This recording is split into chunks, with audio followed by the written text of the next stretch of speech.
2월 20일 주일 저녁 예배 함께 하나님 말씀을 살피도록 하겠습니다. 오늘 본문 말씀은 사도행전 2장 1절부터 13절까지 내용입니다. 제가 읽겠습니다.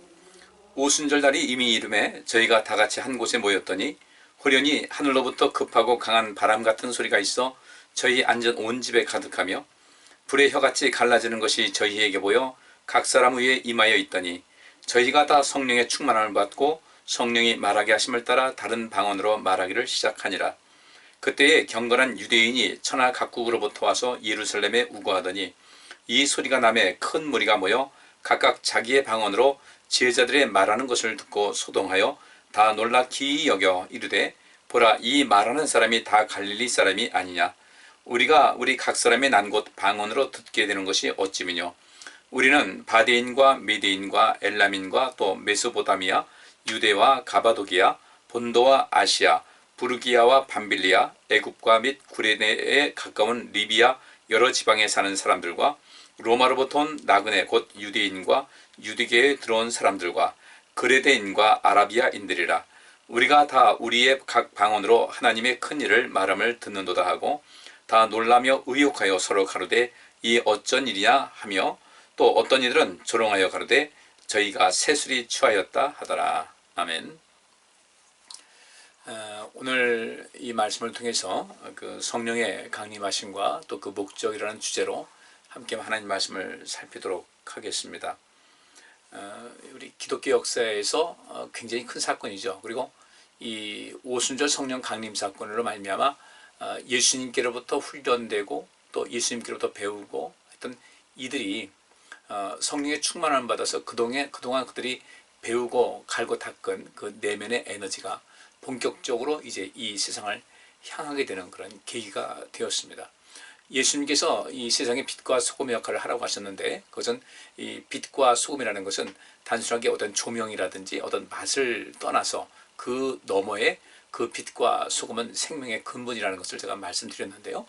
이 빛과 소금의 역할을 감당하라고 하신 그 말씀대로 성령께서 임하심을 통하여 이제 그들에게 능력이 임했고 그 다음에 그 누가복음 4장 18절에 주의 성령이 내게 임하셨으니 이는 가난한 자에게 복음을 전하게 하시려고 기름을 부으신 것이다라는 그 말씀대로 이 성령이 임하심을 통하여 어떻게 되겠습니까? 성령 받은 사람들이 가난한 자들, 영적이든 육적이든 어떤 정신적이든 그 외에 눈에 보이는 것이든 보이지 않는 것이든 그 어떤 삶 속에서 약자로서의 약자의 위치에 있는 사람들에게 가서 그들에게 그 부족함을 채워주고 그 부족함을 채워주는 것뿐 아니라 그들로 하여금 또 강자가 되게 해서 또 힘있는 자가 되게 해서 또 다른 약자를 돕게 하는 이런 선순환의 역사가 이제 시작이 된 것이죠. 그래서 이 성령 강림 사건은 굉장히 중요한 사건입니다. 그런데 이 성령 강림 사건이 세월이 지나면서 좀 그 왜곡이 된 것이 많이 있었어요. 지금도 역시 마찬가지로 성령의 역사, 성령의 임재하심은 그야말로 그 하나님의 세계, 영의 세계를 오늘 낮 시간에 우리가 하나님 말씀 살핀 대로 영의 세계에 대한 어떤 대단한 것을 보여주고 있는 것인데 이것이 많이 왜곡이 됐어요. 그래서 우리 성령께서 임재하셨을 때 우리는 이 성령의 충만함을 힘입고 그 영의 세계를 볼 수 있어야 돼요. 영적인 세계가 아니라 영의 세계를 볼 수 있어야 돼요. 그 속에서 성령님, 그 영이지 않습니까? 그 영이신 성령께서, 하나님의 영이신 성령께서 우리에게 임재하심을 통하여 우리 그 영의 세계를 맛볼 수 있는 그런 것이 있어야 된다는 거죠. 오늘 본문에도 이 성령의 충만함을 힘입은 사람들의 모습을 통해서 거기 오순절을 맞이해서 예루살렘의 사방각지에서 모이지 않았습니까? 뭐 아프리카로부터 시작해서 그 다음에 로마 그리고 각각 그 위에 그 아시아 지역 상당히 넓은 지역에 분포해 살고 있던 그 디아스포라 그 흩어진 유대인들이 그 모여 있었는데 이 속에서 엄청난 그 이 인파 속에서 이 성령의 임재하심을 그 눈으로 귀로 체험한 이 속에서 굉장한 역사가 있었어요.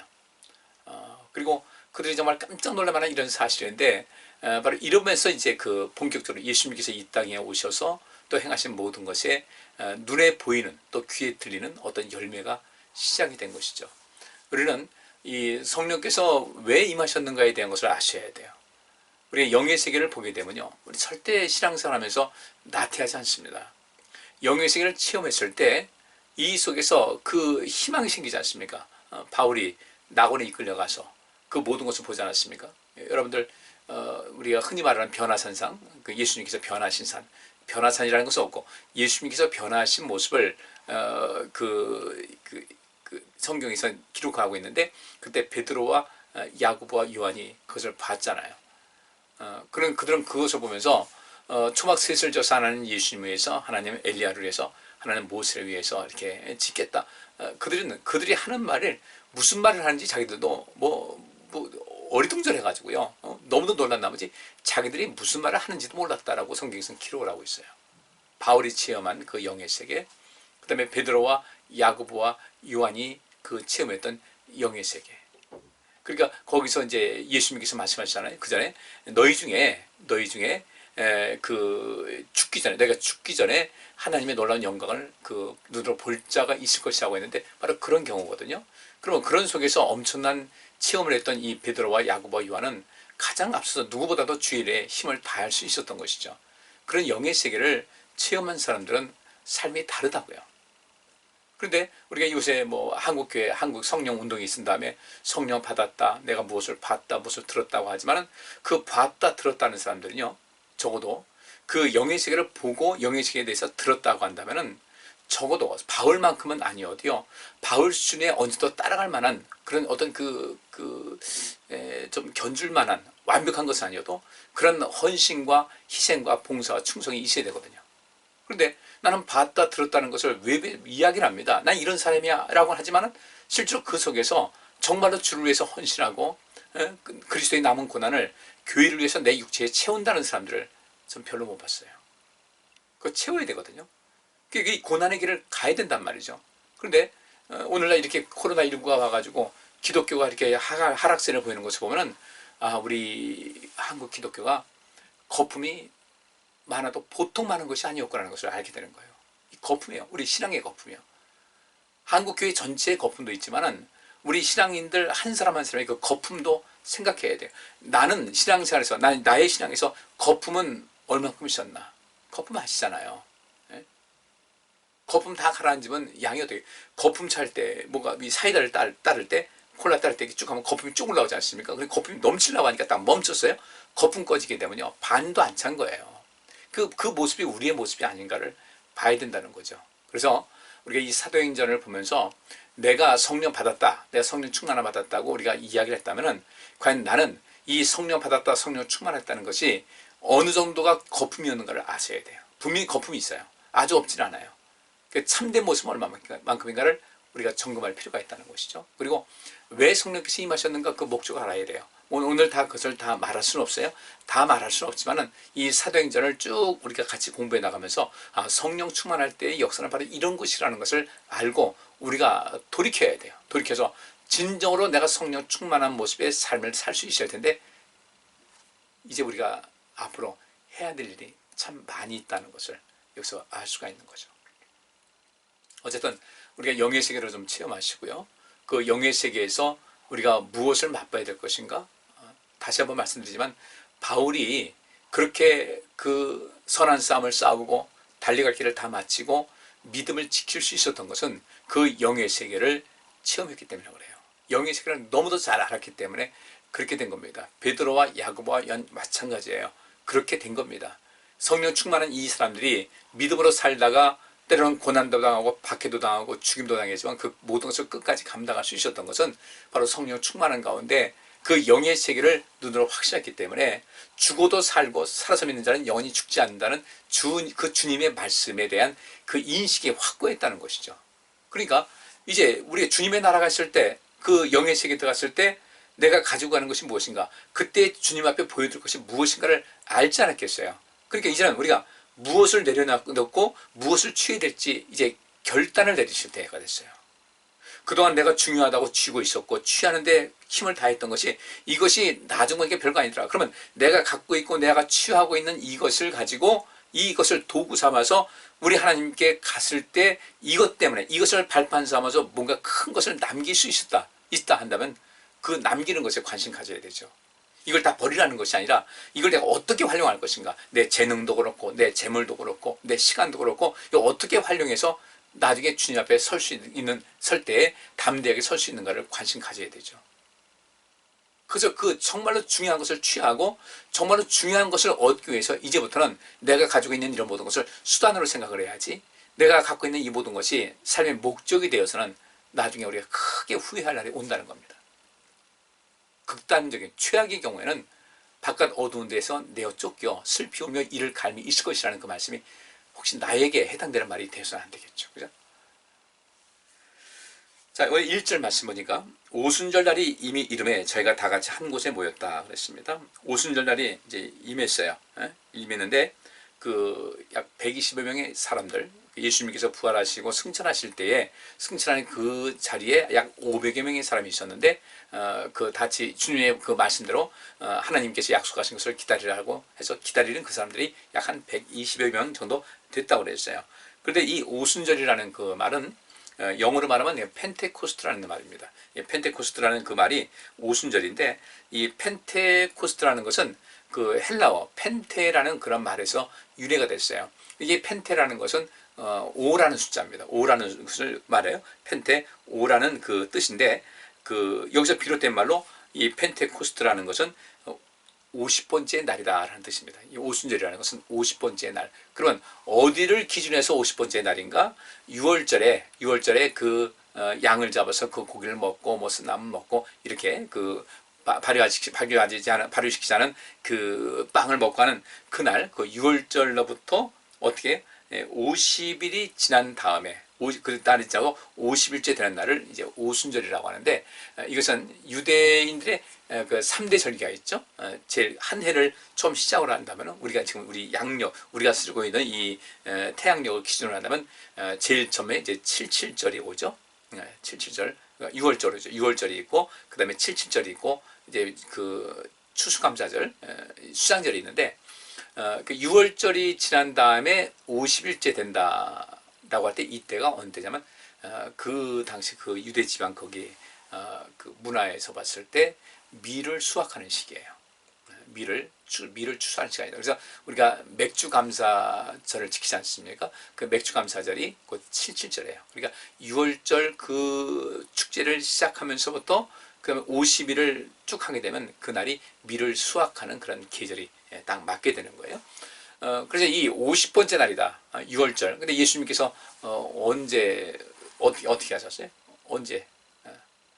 예수님께서 그 잡히던 날은 6월절 그 날, 6월절 그날 그 음식 먹던 그날이 이제 6월절 지난 것인데, 그때부터 이제 주님께서 고난 당하셨죠. 그러자 해서 이 땅에 40일 계셨고, 그 다음에 이제 이 오순절이 이제 임하게 된 겁니다. 이게 오순절은 그 77절은 일주일 동안을 이렇게 축제로 지내는 그 계절이 됐는데, 이 오순절 날이 이미 일어났어요. 이게 오순절 시작이 된 거예요. 오순절이 이미 이제 시작이 됐고, 저희가 다 같이 한 곳에 모여 있었는데, 여기 2절 말씀에 보니까 호련히 하늘로부터 급하고 강한 바람 같은 소리가 있어 저희 온 집에 가득 퍼졌다. 가득했다. 그러면 호련이라는 것은 갑자기죠. 그들이 모여 있었는데 갑자기 뭐 예상하지 못한 그때에 하늘로부터 급하고 강한 바람 같은 소리가 있었어요. 예수님께서 그 요단강에서 세례 요한으로부터 세례를 받고 물에서 올라오실 때 하늘에서 비둘기 같은 성령이 임하셨고, 그다음 하늘에서 음성이 들린 것 같이 하늘로부터 아주 굉장히 급하고 강한 바람 같은 소리가 됐다. 급하고 강한 바람 같은 소리예요. 그 소리가 들리긴 들렸는데 어떤 소리인가 봤더니 급하고 강한 바람 같은 소리가 들렸어요. 여기 들을 때 이 소리가 뭔 소리지? 라고 했을 때 이것은 급하고 강한 소리 같다. 그 소리가 이 소리가 그런 소리지? 이렇게 되는 거예요.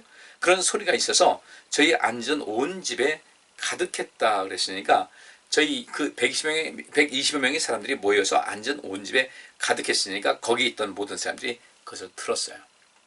그리고 또 뒤로 그 다음에 또 어떤 일이 있었는가? 불의 혀같이 갈라지는 것이 저희에게 보였다. 불이 이렇게 그 피어나면 강한 불이 있을 땐 어떻게 되겠습니까? 촛불 하나 있으면 하나만 선하지만 이 불의 규모가 이렇게 커지게 되면 거기서 많은 게 혀같이 갈라지지 않습니까? 불의 혀같이 갈라지는 것. 그러니까 여기도 불의 혀라는 건 아니에요. 불의 혀같이 갈라지는 것. 이러다 보니까 또 이 불의 혀가 갈라진다고 하니까 또 한동안 우리 한 70년대, 80년대 그때 기도원 운동을 하고 할 때 뭐 하면 어떤 분이 기도하면서 쥐야 하고 손을 하게 되면 거기서 뭐 불이 나왔다고 그러는데, 글쎄 그 사실일 수도 있고 아닐 수도 있는데 우리 그것이 중요한 것이 아니라요. 여기서 오순절 때 급하고 강한 바람 같은 소리가 들렸다. 불의 혀같이 갈라지는 것이 자기가 보였다. 이것을 매번 우리가 성령이 임하실 때마다 매번 임하는 것은 아니고, 이 성령이 임하실 때 바로 이것을 통해서 거기에 모인 사람들이 이건 예사일이 아니다라는 것을 확신하게 된 거죠. 그럼 이것이 매번 이렇게 된다는 것은 아니에요. 지금 이 순간에 또 다른 어떤 것이 있는 거예요. 그러니까 여기서 그 처음에 성령이 이제 임하시는 것을 체험했는 그 사람들에게는 이런 역사가 있었는데, 그들에게 이게 예산 일이 아니구나. 분명히 어떤 하나님의 일이, 또 하나님께서 계획하신 일이 벌어지는구나. 그리고 이제 그들이 또 생각하기를 어떻게 하겠습니까? 예수님께서 성령을 보내실 것을 약속했잖아요. 성령이 임하실 것을 그들 약속했잖아요. 그런데 성령이 임하실 때 어떻게 임하실 것이라는 것은 이들도 확실하게 몰랐을 거예요. 근데 이 오순절 그게 6월절 지난 다음에 50일째 되는 날에 이렇게 그 놀라운 역사가 있었다고 이게 성경에 기록된 대로 우리는 이 속에서 그 주의 성령이 임하신다고 약속했을 때 이것이 어떻게 임하는 것일까? 뭐 우리 한 사람 한 사람에게 임하는 것일까? 근데 그것이 아니라 이제 온 세대, 이 사건을 통해서 이제 앞으로 이 세대는 모든 사람에게 성령이 임할 수 있는 그런 가능성이 열렸다는 거예요.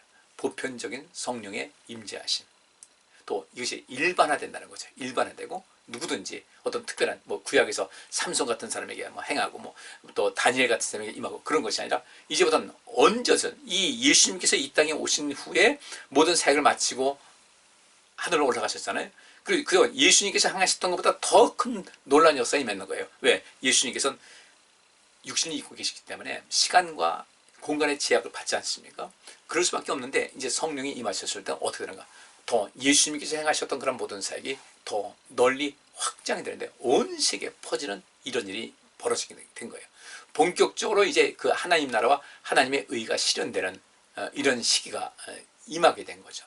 보다 더 많은 사람들이 공간적으로 서로 떨어져 있다 할지라도 영이신 이 성령께서 임재하심을 통하여 우리가 이 땅에 살면서 공기로 우리 한국에 사는 사람이나 지구 반대편에 사는 사람이나 이 지구에 사는 모든 사람들은 이 공기에 지금 저 공기와 접하고 있지 않습니까? 그래서 다 숨쉬고 있는 거예요. 그와 마치 하나님의 그 영 성령께서는 이 온 세상을 휘감고 있어요.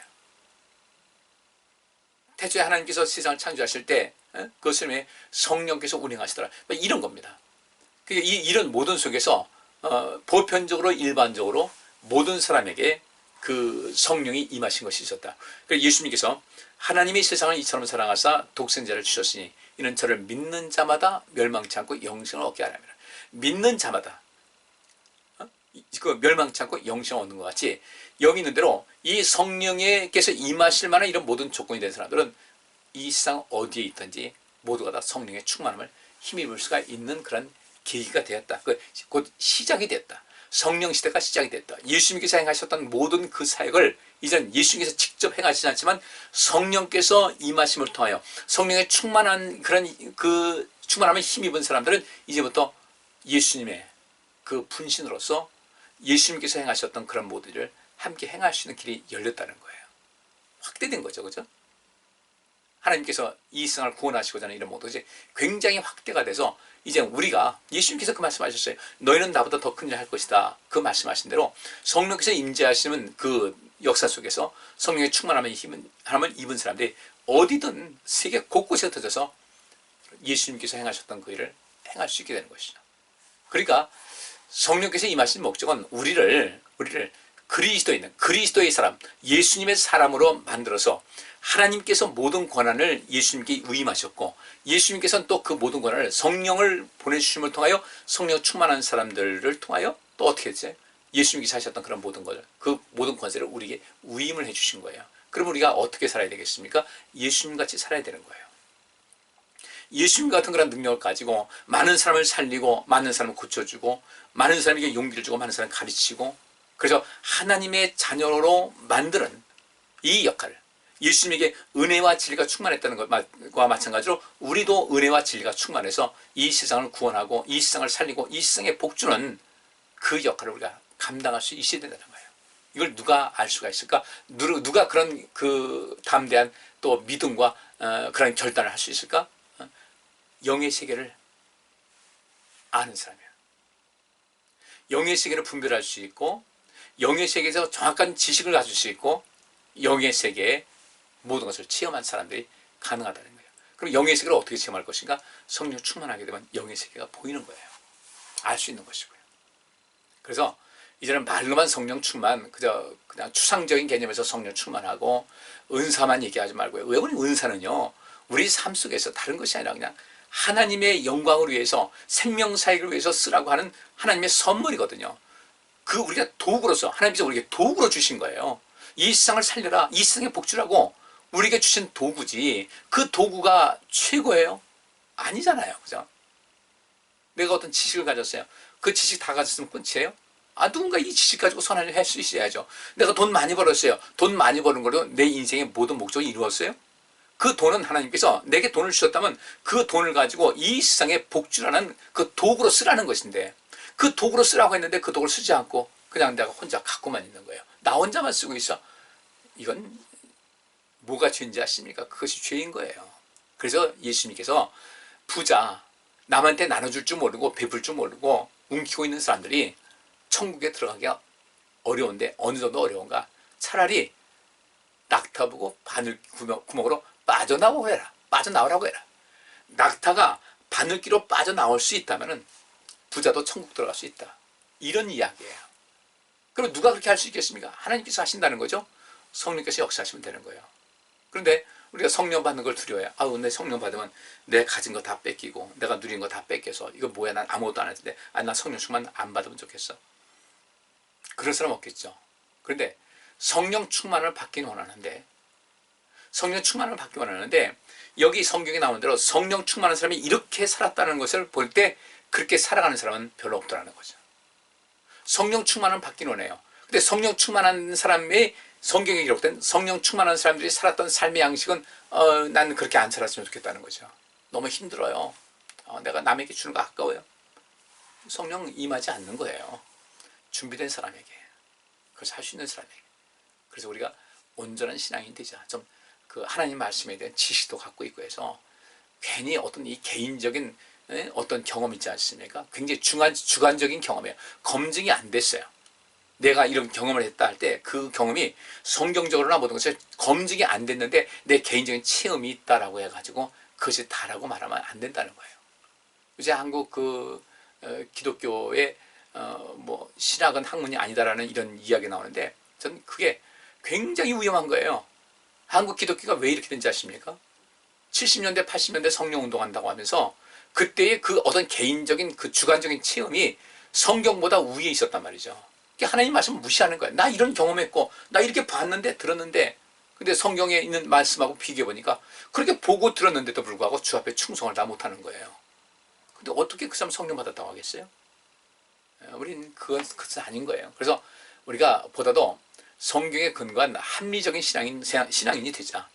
합리적이고 한목적적이고, 그죠? 누가 보더라도 저 사람 참 그리스도인이라는 이 증거를 받을 수 있는 그런 사람이 되어야 되는 거거든요. 성령 받는 것이 바로 그런 것이 중요한 겁니다. 이런 그 초기 교회 성령이 임할 때 이런 그 눈에 보이고 귀에 들리는 어떤 것을 보여주셨어요.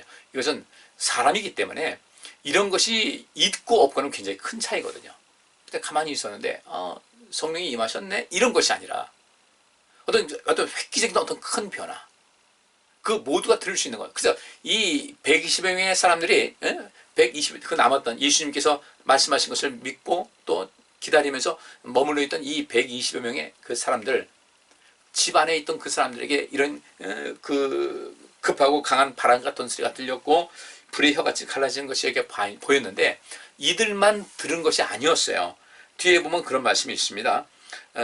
그 5절 말씀 보면 그때의 경건한 유대인이 천하 각국으로부터 와서 예루살렘에 우거하더니 이 소리가 남에 그 엄청난 급하고 강한 바람 같은 소리가 그 집 위에 들린 거예요. 그 집을 통해서 들린 거예요. 그랬더니 이 도대체 이 무언가 그냥 많은 사람이 몰려든 겁니다. 이게 무슨 일이 일어났는가 보려고 왔는데 그때 그들이 본 것은 보고 들은 것은 뭐냐면 그 큰 무리가 많은 무리 여기 뒤에 보니까 어디서 모인 사람들이에요? 여기는 바데인과 또 메데인과 이 다 아랍 지역입니다. 그 다음에 엘람인과 또 메소포타미아 또 유대 그러니까 이 예루살렘이지만 유대 땅 전체가 넘겠겠죠. 가바도기와 뭐 본도 또 아시아 부르기아 반미래 다 아시아권입니다. 그 다음에 애굽 아프리카죠. 그 다음에 구레네에 가까운 리비아는 어디입니까? 구레네 리비아 그러니까 북아프리카 지역에 여러 지방에 사는 사람들 또 로마로부터 온 그 유대인들과 또 유대교로 개종한 이방인들 유대교로 개종한 이방인들 뭐 이런 많은 사람들 그레데인과 아라비아 사람들 뭐 굉장히 넓은 지역에 있는 모든 사람들이 있는데 그들이 큰 소리를 듣고 이제 이거 뭔 소리야 하고 그 소리 나는 곳으로 달려왔는데 그때 제자들이 말하기 시작했어요. 말하기 시작했는데 어떻게 그들이 말을 하는데 분명히 예수님이 제자라는 것을 알지 않습니까? 그들은 뭐 좁은 그 지역에서 뻔히 뭐 모르겠어요. 저들은 예수님 제자다 이렇게 할 수 있는데 그때 이 사람들이 갈릴리 사람이었단 말이죠. 그 지역이 그 갈릴리 바다 이제 그쪽 예루살렘보다 좀 떨어진 것이죠. 근데 그들이 그곳에서 자기들이 쓰는 방언으로 뭐 히브리 말을 썼겠죠. 근데 그 사방팔방에서 몰려온 사람들이 이런 이미 디아스포라라서 오래전에 이 이스라엘을 떠났던 그 사람들인데 그래서 그쪽 지역의 말이 자기의 하나의 모국어 같이 됐는데도 자기들이 일상적으로 쓰는 그런 말로 들리게 된 거예요. 이분들이 굉장히 놀랐죠. 엄청나게 놀랐어요. 그래서 이 이야기를 보게 되면은 이것을 보게 되면요, 이 갈릴리 사람들, 이스라엘 백성들이지만 유대인들이지만 갈릴리 지역에 사는 사람들인데 그들이 쓰는 그런 말을 썼는데 사방팔방 그 먼 외국에서 몰려온 많은 사람들이 자기들이 지금 현재 살고 있는 지금 그 자기 집에서 떠나온 거 아니겠습니까?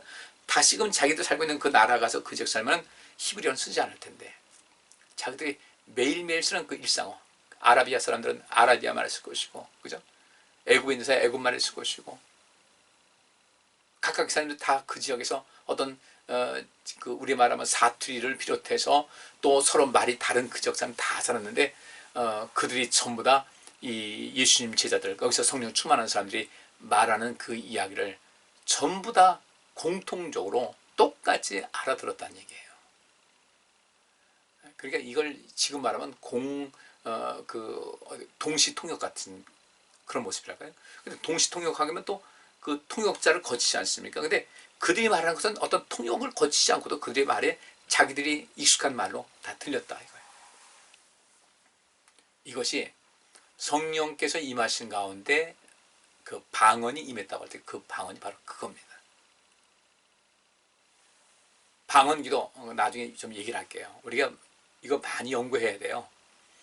이거 초기 교회 이 오순절 성령이 임했을 때 그 방언은 쉽게 말하면 외국어를 거기 이 예수님 거기서 모였던 사람들이 예수님 제자들과 더불어 함께 모였던 사람들이 각각 자기의 체험을 이야기하고 놀라웠던 것을 이야기하면서 거기서 엄청난 성령 충만함을 받았으니까 그리고 여기서 그런 말씀이 있죠. 거기 4절 보면요. 저희가 다 성령의 충만함을 받고 성령의 말하게 하심을 따라 다른 방언으로 말하기를 시작했다. 이렇게 있습니다. 성령이 임했을 때 제일 먼저 나타나는 것이 뭐냐면 저희가 다 성령의 충만함을 받은 거예요. 충만함이라는 것은 채운다는 뜻이 있고 감화시킨다는 뜻이 있고 영향을 준다는 뜻이 있고 완수한다는 뜻이 있습니다. 그러니까 성령의 충만함을 받게 되면요. 이 성령의 능력이 우리가 채워지게 돼요. 성령께서 감하심을 통하여 그 오전에 얘기한 대로 영의 세계를 볼 수 있게 되고 알게 되는 그런 안목이 열리게 돼요. 성령 충만하게 되면요. 그 다음에 이 성령 충만하게 되면 누군가에게 영향을 주는 선한 영향을 주는 그런 능력자가 되는 것이고 여기서 성령 충만함이라고 할 때는 어떤 일을 행함에서 그것을 완수할 수 있는 능력이 부여된다고 이렇게 볼 수가 있는 겁니다. 그러니까 저희가 다 성령의 충만함을 받고 성령이 말하게 하심을 따라한 거예요. 그러니까 자기가 의지적으로 어떤 것이 아니라 성령께서 말하게 하심을 따라 그 성령이 뭘 말하게 하셨을까? 여기 말한다는 것은 선언하다, 발표하다, 말하다 이런 뜻이에요. 그러니까 성령께서 어떤 목적이 있었어요. 목적이 있어. 이들을 통해 이 말을 해야 되겠다. 그래서 성령께서 충만함을 통하여 감화시킴을 통하여 그 성령의 인도하심을 따라 또 개개인적인 어떤 특성이 있겠죠. 말하는 사람들이 개개인적인 특성을 더해서 성령께서 하시고자 하는 어떤 말을 하기 시작했어요. 이거 그 굉장히 엄청난 아주 굉장히 신비스러운 그런 세계에 이제 들어가게 된 거예요. 엄청난 것이죠. 그렇게 다른 방언으로 말하기 시작했다. 다른 방언이라는 것은 다른 나라 말을 하기 시작했다는 겁니다. 다른 나라 말. 여기서 우리가 좀 생각할 것은 여기서 분명히 다른 방언으로 말하기 시작했다고 했으니까 여기서 어떤 것이었을까? 이 두 가지입니다. 말할 때 똑같은 말을 했는데 거기 있는 사람 다 그 말로 각각의 말로 받아들일 수 있을 것이다. 그렇게도 볼 수가 있어요. 제가 좀 전에 이제 그런 개념을 말했고, 여기서 다른 방언을 말한다고 할 때 거기 있는 사람들이 각각 어떤 그 특유의 어떤 말에 의해서 그 지역의 말을 해서 사람들이 그냥 모여들었다 이렇게 할 수가 있는데, 여기서 이제 다른 방언으로 말을 하기 시작했다라고 한다는 것은 좀 제 개인적인 견해에서는 그들이 여기 있는 대로 저들이 갈릴리 사람들 아니냐라고 이 말한 그대로 보게 되면은 그들이 나름대로 자기들 쓰는 말을 했을 때 듣는 사람들이 자기네 지역, 자기네 나라 말로 받아 듣게 됐을 것이다 이렇게 보여주게 되는 겁니다. 그러면 이 상황 속에서 어쨌든 우리가 그 당시의 모습을 경험하지 못했으니까 성경에 나와 있는 것은 아주 간략하게 나와 있으니까 어떤 것인지 모르지만 어쨌든 이 언어를 통해서, 그러니까 우리가 보통 방언 기도하는 그런 것이 아니라 그 언어를 통해서 공식적으로 그 일상적인 어떤 지역이든 어느 지역이든 그 모든 사람들이 서로 통용할 수 있는 그런 말로서 의사소통이 됐다 이렇게 보면 돼요.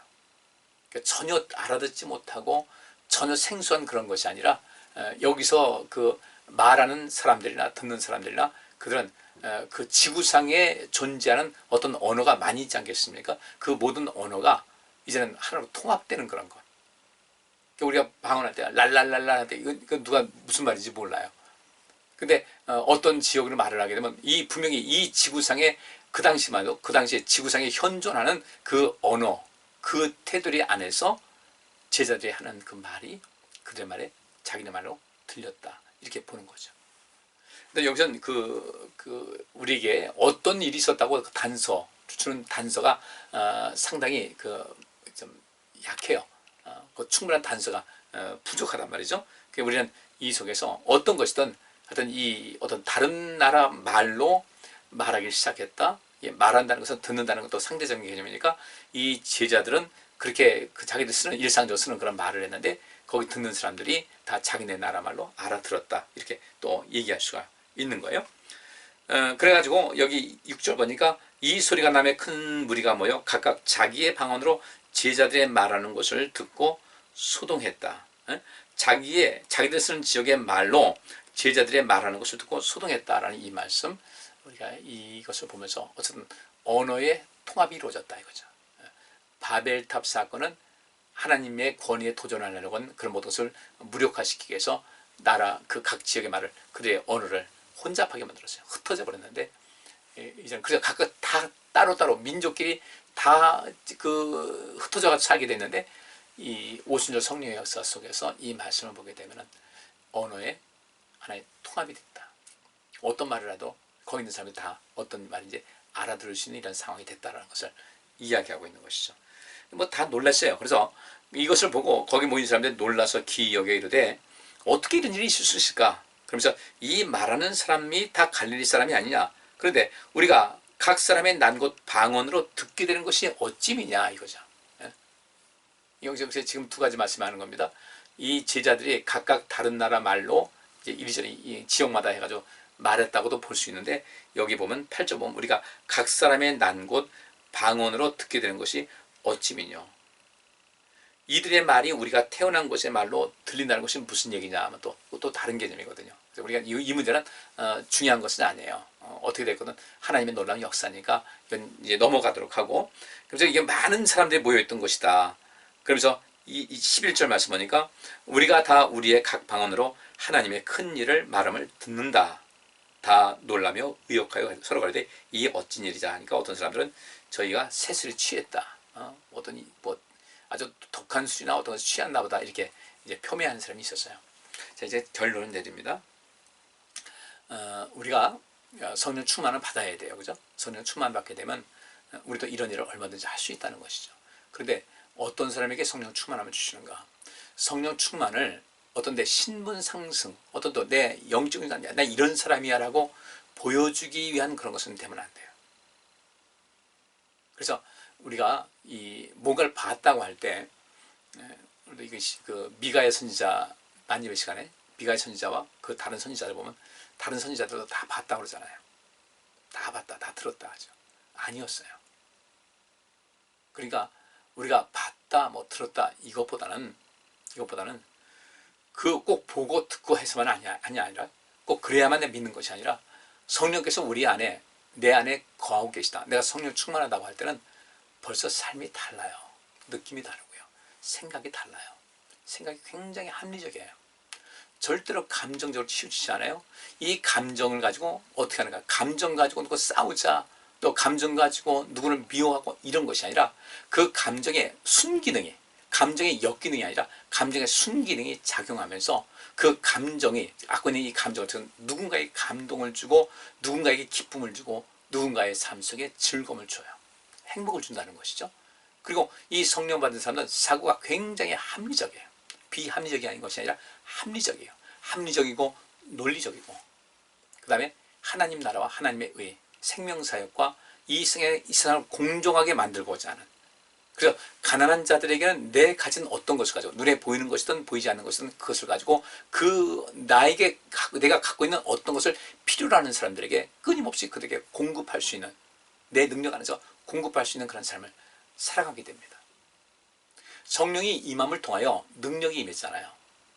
그러면 나의 그 능력은 성령이 임하시면 내가 능력받고 내 증인 될 것이라고 했는데 내가 능력받았으면 그 능력을 쓰는 것이 있어야 되잖아요. 그러니까 성령 충만함 받은 사람들은 분명히 능력받은 것이고 이 사람이 성령 충만한가 아닌가를 보려면 그 분명히 성령이 임하시면 능력받는다고 했는데 그 안에 갖고 있는 능력을 지금 10분 활용하고 있는가 아닌가.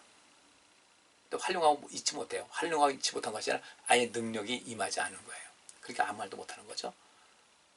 그러니까 너희에게 성령이 임하시면 너희가 능력을 받고 예루살렘과 온 유대와 사마리아 땅끝까지로 내 증인이 될 것이라고 했으니까 굉장히 자연스러운 거예요. 성령 받게 되면요, 내가 성령 받고 나서 내가 증인 되려고 애쓰는 것이 아니라 참으로 진정으로 성령 충만을 받은 사람들은 자연스럽게 예수님의 증인의 삶을 살아가게 돼요.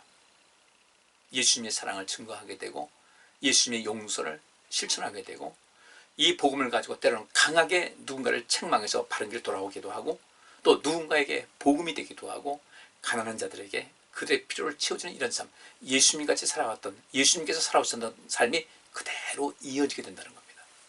그러니까 그걸 보게 되면 이 사람이 성령 받았는지 성령 충만한지 아닌지를 한순간에 볼 수가 있어요.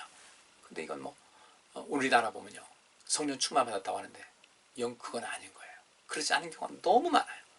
그래서 점점 무의식적으로 성령 충만에 대한 그런 개념이 흐트러지게 되고 성령 충만하게 되면 항상 봤다 들었다 이게 아니에요. 우리는 꼭 내 육신의 귀로 보고 듣고 뭐 육신의 귀로 듣고 육신의 눈으로 보고 그렇게 하지 않아도요, 성령 충만한 사람들은 성령께서 내 안에 거하시기 때문에 영의 세계가 무엇인지를 알아요. 그 영의 세계 봤을 때 하늘의 보화, 나를 위해서 예비된 그 보화가 무엇인지를 알게 되고요. 거기서 그 모든 것이 정말 내 마음을 크게 감동시키게 되고요. 그리고 그 모든 보화가 무엇인지를 봤기 때문에 그렇습니다. 그때 우리는 바울과 같이 내가 선한 싸움을 싸우고 달려갈 길을 마치고 또 믿음을 지킬 수가 있게 되는 거예요. 근데 우리가 왜 안 되는가? 아직 성령 충만을 받지 못해서 그래요. 성령께서는 계속해서 우리에게 자극 주시는데 그 충만함을 받지 못하다 보니까 내 뜻대로 내 마음대로 살아가기 때문에 그래요. 자, 오늘 여기까지 하시고요. 성령 충만 받아야 되는데 어떻게 해야 될까? 분명히 성령 충만한 사람은 자연스럽게 예수님 증인되는데 나는 예수님의 증인되는가? 우리 한번 돌아보자는 거예요. 오늘 그래서 이 말씀 들으면서 우리가 한번 먼저 우리 자신 점검하자는 겁니다. 내 믿음의 거품이 어느 정도 수준인가? 나는 어느 정도의 믿음을 갖고 있는가? 나는 이 영의 세계를 얼마만큼 알고 있는가? 이 영의 세계의 모든 질서와 원칙과 그 놀라운 비밀을 나는 얼마만큼 알 수 있는 그런 분별력이 있을까? 영분별의 그 능력이 얼마만큼 있을까? 나는 과연 성령 충만한 모습일까? 지금 마지막까지 말씀드린 대로 성령 충만한지 아닌지는 지금 제가 말씀드린 그런 모든 것을 딱 비교하게 되면요, 뭐 1시간, 2시간 고민할 필요 없어요. 답이 딱 나와요. 우리 이제 알지 않습니까? 아, 내가 성령 충만하지 못하구나. 내 믿음이 거품이 많구나 적구라는 것을 단번에 알 수 있잖아요. 자, 점검했으면 이제는 어떻게 되겠어요? 수리 들어가야 되죠. 이번 주에 우리 교회차 세대가 동시에 어떤 문제가 있던 걸 한꺼번에 고치느라고 수리비가 한 90만 원 들어갔어요. 차 하나는 타이어 앞바퀴 2개를 바꿨어요. 많이 달아가지고. 차는 브레이크가 밟을 때마다 막 떨리기 때문에 또 그 브레이크 디스크하고 브레이크 패드를 또 바꿨어요. 하나는 또 엔진을 바꿨어요. 90만 원 들어갔어요. 그래도 이 90만 원 들어가도 하나도 아까워하지 말아야 될 것은요, 우리 성도님들의 안전과 관계가 있기 때문에 그래요. 우리 또 점검해보자는 거죠. 나는 어떤 모습일까? 수리할 건 수리해야 돼요. 버릴 건 버리고요. 취할 건 취하면서 살아가셔야 돼요. 성령 충만한 사람들은 압니다. 그리고 나는 성령 충만한가? 내 믿음의 거품이 너무 많은 것은 아닌가? 점검해 보시면서 우리 모두가 성령 충만한 삶이 되기 위해서, 성령 충만한 사람이 되기 위해서 이제 새롭게 하나씩 둘씩 정비해 가면서, 수리해 가면서, 고쳐가면서 온전함에 다다를 수 있는 여러분들 되시기를 간절히 바랍니다. 기도합니다. 하나님, 성령 충만한 삶을 살아갈 수 있건 합니다. 저를 이제 돌아보겠습니다.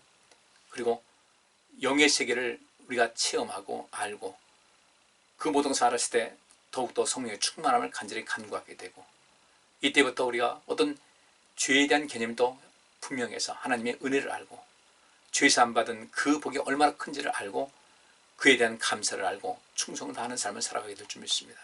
주님, 이러한 그 과정이 빨리빨리 진행될 수 있도록 저희들에게 함께 하시고 은혜를 베푸시고 도우심의 손길 베풀어 주옵소서. 예수 그리스도 이름으로 기도합나이다. 아멘. 이 한 주간도 잘 지내시고요. 우리 수요 예배, 금요 예배 때 점점 더 주님께 가까이 나오는 분들이 많아질 수 있기 원합니다. 좋은 날 되세요. 감사합니다.